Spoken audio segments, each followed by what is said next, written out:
right, this is number 2 on the EOC practice test. It says what value of x makes the equation true? Enter your answer in the space provided. All right, so this is a rational equation, so I can cross multiply here. So I can multiply, try to mark it to where you can still read it. I better mark it with a highlighter. Let's see. So I can cross multiply here and here. That way we can still read it.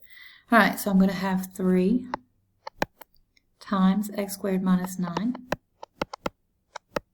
And that's going to equal 9 times x plus 3.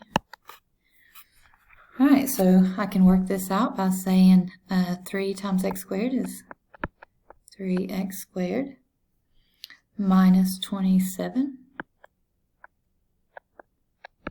is equal to 9x plus 27. And then I'm going to set this equal to 0, so let's subtract 9x and subtract 27 from both sides. So if I do that, this will cancel and I will have 0 on this side, which is what I want. And I'm going to bring down my 3x squared. I don't have anything to combine my negative 9x with. And my negative 27 and negative 27 is negative 54. All right, then I'll look at this and I'm going to say I can factor out a 3. That's my greatest common factor here. So pull out the 3. Let's see, 3 goes into 54 18 times. You can always say 3 goes into 5 one time and then has a 2 left over, so 3 goes into 24 8 times. So you can quickly get to that. All right. And again, we're in the non-calculator portion, so you're trying to do this without your calculator. So you're going to have x times x. We've got 2 things that multiply give me 18 that are a difference of 3. So 6 times 3 is 18. We need a negative 3, so the bigger number is negative.